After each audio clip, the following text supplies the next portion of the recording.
안녕하세요. 책 속에서 나를 만나는 시간입니다. 오늘 소개해 드리려고 하는 책은요. 리더스 다이제스트가 선정한 20세기 최고의 에세이, 사흘만 볼 수 있다면, 그리고 헬렌 켈러 이야기를 소개해 드리려고 하는데요. 헬렌 켈러 하면 우리가 다 아는 위인이잖아요. 이 책 사흘만 볼 수 있다면은 이제 보지도 듣지도 말하지도 못하는 이제 삼중고에 시달리던 헬렌 켈러가 1933년 53세의 나이에 쓴 수필입니다. 그녀는 7살에 애니 설리반 선생님을 만나 모든 사물에 이름이 있다는 사실을 깨달은 뒤 헬렌은 전과 전혀 다른 새로운 인생을 살아가게 되는데요. 그러는 동안 헬렌은 끊임없이 노력을 통해 기적을 일으킨 장애야, 연사, 영화배우, 보드빌 배우, 진보적인 사회운동가, 사회사업가 등으로 이제 커다란 명성을 얻게 되는데요. 그야말로 숨가쁘게 달려온 45년여의 세월이 있었다고 하는데요. 하지만 헬렌에게도 한 가지 간절한 꿈이 있었습니다. 이 수필의 제목에서 알 수 있듯이 단 며칠이라도 자신을 둘러싼 사람들과 세상을 보고 싶다는 바람이었는데요. 사흘만 볼 수 있다면 헬렌은 이러한 이루어질 수 없는 꿈을 담담하게 적어 내려간 글입니다. 이 글에는 뭐 화려한 기교나 미사여구도 없고 뭐 거창한 주제나 이야기도 없습니다. 하지만 글을 읽고 나면 가슴이 더욱 애절해지고 감동이 가슴속에 저 깊은 곳에서 강하게 밀려오는 것을 느낄 수가 있게 되는데요. 끊임없이 글을 갈고 닦은 헬렌의 노력이 더욱 빛나는 대목입니다. 사실 저는 이 책을 읽기 전에는 헬렌 켈러 그냥 막연하게 그 어릴 때 그 위인전에서 봤던 그 장애를 딛고 뭐 이렇게 기적을 일으킨 뭐 그런 인물? 뭐 이 정도로만 알고 있었는데 그 이상의 그 업적들이 굉장히 많더라고요. 그래서 영화도 함께 찾아보았는데요. 정말 오랜만에 이렇게 감동적이고 가슴 뭉클한 영화라서 아직도 이렇게 여운이 남습니다. 이 책은 꼭 한번 보시길 권유해 드리고 싶어요. 그리고 자녀가 있으시다면 같이 보셔도 좋습니다. 사실 이 책은 아동용이에요. 제가 도서관에서 빌렸는데 그 성인용이 대출이 된 상태더라고요. 그래서 아동용을 빌렸는데도 굉장히 감동적이에요. 그리고 사진도 이렇게 실제 사진도 많이 실려 있기도 하고요. 자, 지금부터 헬렌 켈러의 감동적인 삶 속으로 한번 들어가 보도록 하겠습니다. 볼 수 없는 헬렌 켈러보다 볼 수 있는 우리는 왜 더 보지 못하나? 사흘만 볼 수 있다면 우리는 무엇을 볼 것인가? 내일 당장 장님이 될 것처럼 당신의 눈을 사용해 보세요. 그리고 다른 감각들을 사용하는데도 똑같이 그렇게 해보세요. 내일 귀머거리가 될 것처럼 음악 소리와 새의 노랫소리, 그리고 오케스트라의 강렬한 선율에 귀를 기울이세요. 내일 당신의 촉각이 모두 마비될 것이라 생각하고 모든 물건들을 만져보세요. 내일부터 다시는 냄새도 맡지 못하고 맛도 못 볼 것처럼 꽃의 향기를 맛보고 한 입 한 입 음식을 맛보세요. 그렇게 모든 감각을 최대한 활용하세요. 자연이 여러 접촉 수단을 통해 당신에게 가져다 주는 이 세계의 모든 즐거움과 아름다움에 영광을 돌리세요. 그렇지만 확신하건대 모든 감각들 가운데 볼 수 있다는 것 이상으로 우리에게 큰 기쁨을 주는 것은 없습니다. 이따금 나는 시력이 온전한 친구들에게 그들이 무엇을 보는지 시험해 봅니다. 얼마 전 한 친구가 나를 찾아왔는데 숲속을 꽤 오랫동안 산책하고 막 돌아온 뒤였습니다. 그래서 나는 숲속에서 무엇을 보았느냐고 물었지요. 별거 없었어. 라고 친구는 대답했습니다. 이러한 대답이 익숙지 않았다면 어떻게 이런 말을 할 수 있나 하고 믿을 수 없었을 거예요. 나는 오랜 경험을 통해 사람들이 본다고 하지만 실제로는 아주 조금만 본다는 것을 확신하게 되었지요. 1시간 동안이나 숲속을 거닐었는데 특별하게 말할 것이 하나도 없다니 어찌 그럴 수 있을까? 한 치 앞을 못 보는 나도 단순한 촉감만으로 흥미로운 것들을 몇 회까지나 찾아낼 수 있는데 말이에요. 나는 나뭇잎이 섬세하게 대칭을 이루고 있다는 것을 느낍니다.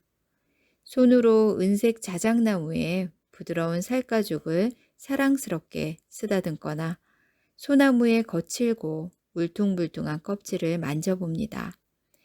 봄이면 움투는 눈을 만져볼 수 있을까 하는 희망으로 나뭇가지를 더듬습니다. 어머니 자연의 깊은 겨울잠에서 깨어나는 첫 번째 신호를 잡기 위해서지요. 나는 벨벳처럼 부드럽고 매혹적인 꽃잎의 촉감을 느낍니다. 그리고 놀랍게도 꽃잎들이 겹겹이 소용돌이 모양의 원을 만들고 있다는 것을 발견합니다. 이렇게 자연의 기적이 내게 모습을 드러냅니다. 차가운 시냇물이 손가락 사이로 흘러가는 느낌은 또 얼마나 나를 기쁘게 하는지요. 두툼한 솔잎 양탄자나 푹신푹신한 잔디밭은 페르시아산 고급 양탄자보다 내게 더 안락합니다. 이처럼 계절들이 펼쳐 보이는 야외극은 끝없이 이어지는 가슴 벅찬 드라마로 그 몸짓은 내 손끝을 타고 흘러갑니다. 때때로 나의 마음은 이 모든 것들을 내 눈으로 직접 보고 싶다는 열망으로 소리칩니다. 단순히 만져보는 것만으로도 이처럼 즐거운데 볼 수 있다면 얼마나 더 아름다움을 느낄 수 있을까요? 하지만 사람들은 볼 수 있는 눈을 가졌는데도 뜻밖에도 아주 조금밖에 보지 못합니다. 세상을 가득 채우고 있는 색깔과 온갖 움직임이 빚어내는 파노라마를 당연한 것으로 여기고 그냥 지나쳐 버리지요. 가진 것에 감사하지 못하면서 갖지 못한 것에만 마음을 뺏기는 것이 바로 사람입니다. 헬렌은 보지 못해도 촉각을 통해서 친구들의 얼굴도 알아볼 수 있었다고 하고요. 촉각을 통해서 유명한 조각 작품을 감상하고 야외 활동을 즐길 수 있었다고 합니다. 그녀의 말에 따르면 그녀는 섬세한 꽃의 모양과 나무들의 고상한 모습을 감상할 수 있으며 강력한 바람이 얼마나 넓은 지역에서 부는지를 알 수 있었다고 합니다. 만약에 기적이 일어나 내게 볼 수 있는 시간을 사흘 주고 이어서 다시 어둠이 시작된다면 나는 이 소중한 시간을 셋으로 나누어 써보고 싶습니다. 첫째 날에 나는 친절과 상냥함과 우정으로 나의 인생을 살만한 가치가 있는 삶으로 만들어 주었던 사람들의 모습을 보고 싶습니다. 먼저 나는 존경하는 선생님 앤 설리번 메이시 선생님을 오랫동안 바라보고 싶습니다. 선생님은 어린 나에게 오셔서 외부 세계의 문을 열어주셨습니다. 나는 선생님의 얼굴을 바라보고 그 윤곽을 기억 속에 담아 고이고이 간직하고 싶습니다. 첫째 날은 무척 바쁜 하루가 될 거예요. 나는 소중한 친구들을 불러 그들의 얼굴을 찬찬히 바라보면서 그들 영혼의 아름다움이 밖으로 어떻게 드러났는지 그 증거를 찾아내 마음속에 새길 것입니다.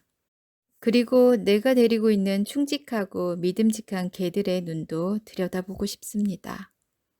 첫째 날 오후에 나는 숲속을 오래 거닐며 자연의 아름다움에 내 눈을 흠뻑 취하게 하겠습니다. 땅거미가 내려앉는 저녁이 되면 인간이 만들어낸 빛을 이용해 볼 수 있다는데 내 기쁨은 2배가 될 것입니다. 볼 수 있게 된 첫날 밤 나는 아마도 그날 하루의 기억들로 흥분되어 좀처럼 잠을 이룰 수가 없을 겁니다. 이튿날, 그러니까 볼 수 있게 된 둘째 날, 나는 동트기 전에 일어나 밤이 낮으로 바뀌는 가슴 떨리는 기적을 바라보겠습니다. 태양이 곤히 잠든 대지를 일깨우면서 펼쳐 보이는 장엄한 빛의 파노라마를 경외하는 마음으로 두 눈에 담겠습니다. 나는 인간이 어떻게 진보해 왔는지 보여주는 야외극이나 시대의 만화경을 보고 싶습니다. 지구에서 살아가는 생물들의 모습을 늘 내 눈으로 직접 보고 싶습니다.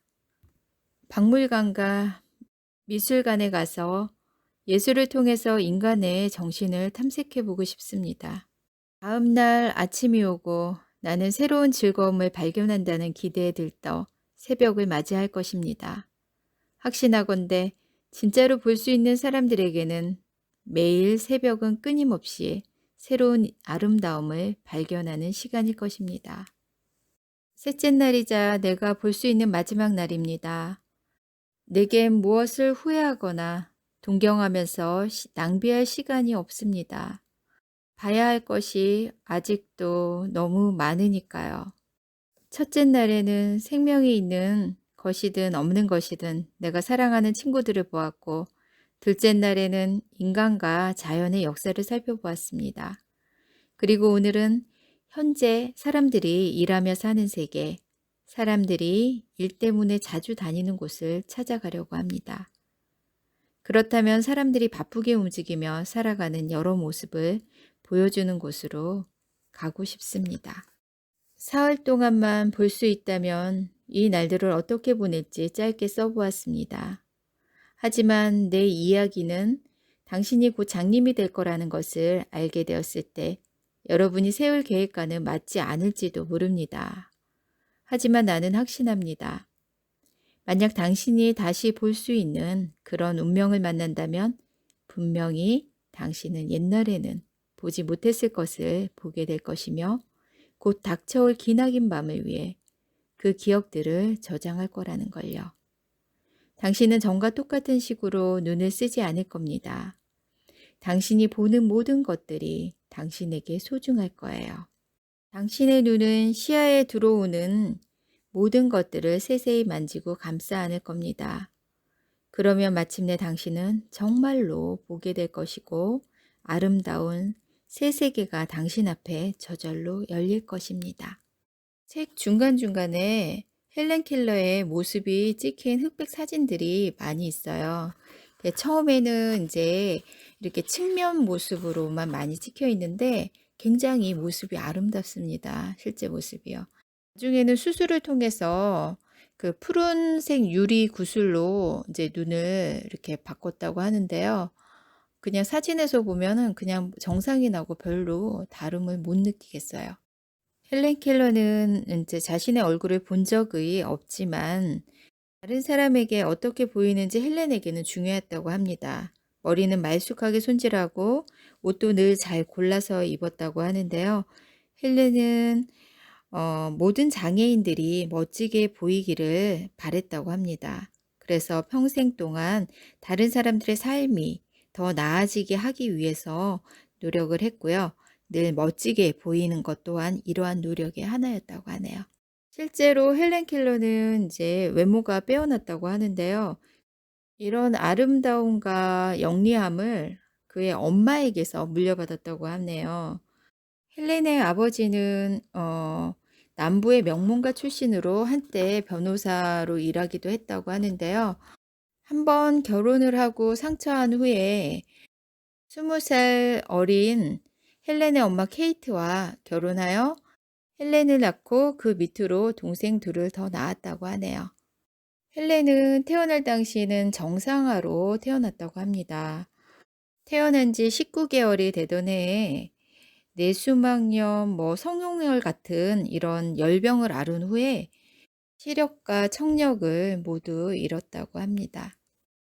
헬렌의 부모는 헬렌을 치료하려고 먼 곳까지 여행하면서 의사들을 찾아다녔지만 어떤 의사도 도움이 되진 못했습니다. 헬렌은 어둠과 침묵 속에 갇힌 채 몸부림을 쳤습니다. 오랜 시간이 지난 뒤 헬렌은 그 시절을 이렇게 해상했습니다. 나는 너무 어려서 무슨 일이 일어났는지 알지 못했다. 잠에서 깨어나 보니 모든 것이 깜깜하고 조용했다. 나는 밤이 되었다고 생각했다. 다른 사람들과 의사소통을 할 수 없게 되자 헬렌은 좌절감이 너무나 커서 마치 야생동물처럼 되어갔습니다. 화를 잘 내고 소리를 지르며 걷어차고 물어뜯고 때렸습니다. 아무도 이 아이를 길들일 엄두를 내지 못했습니다. 제멋대로였고 성격이 난폭해져서 집안 식구들을 괴롭혔습니다.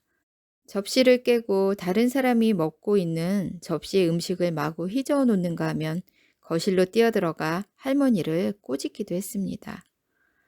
친척들은 헬렌을 괴물로 여겼고 어떤 이는 헬렌에게 정신장애가 있으니 보호시설로 보내는 것이 좋겠다고 권고하기도 했다고 합니다. 그러나 헬렌의 엄마만큼은 볼 수도 들을 수도 없는 가여운 딸을 끔찍히 사랑했습니다. 이런 헬렌에게 1887년 3월 3일은 헬렌 켈러의 생애에서 가장 중요한 날입니다.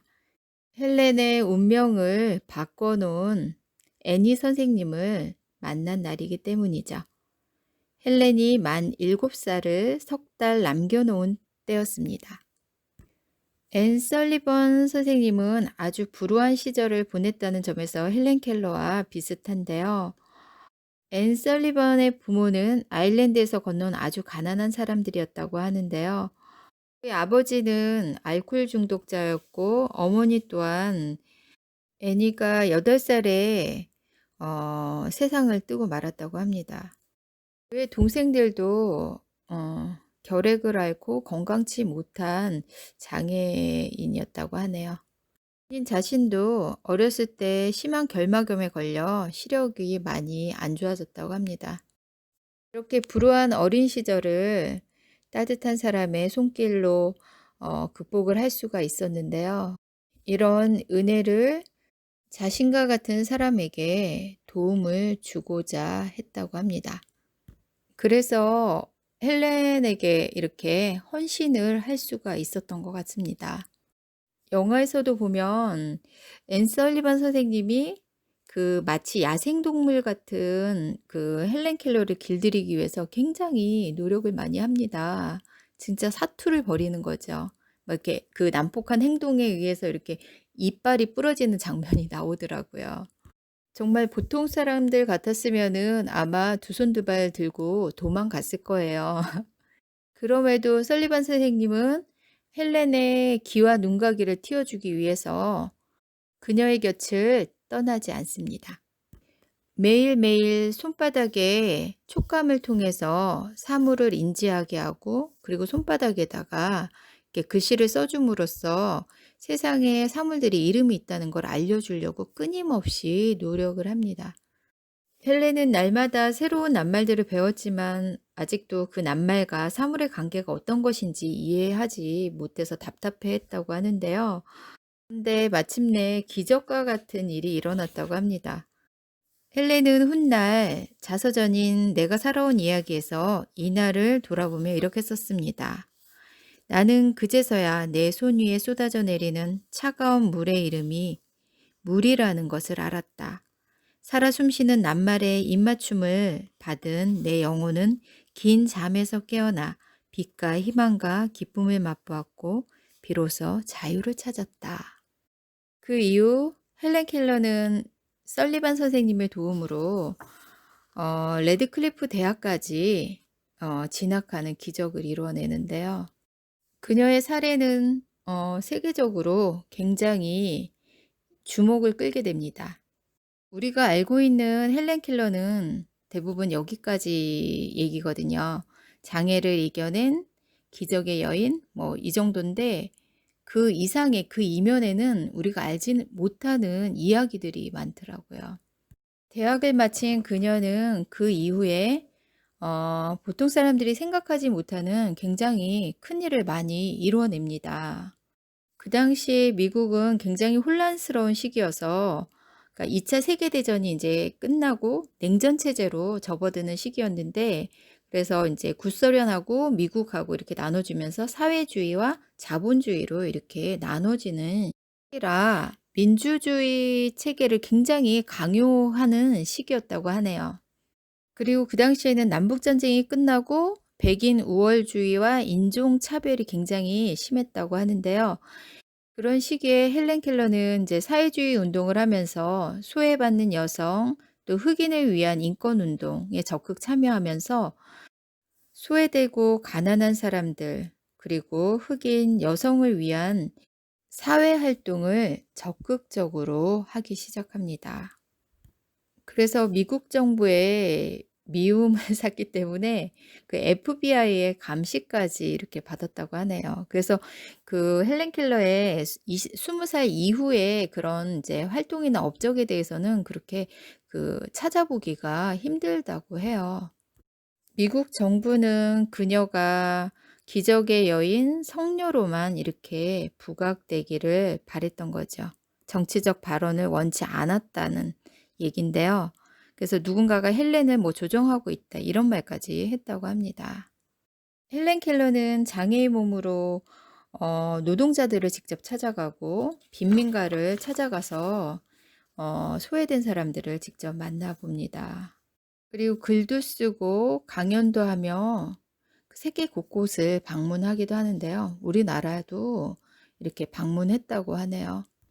이렇게 88세의 생을 마감하기 전까지 굉장히 많은 일을 합니다.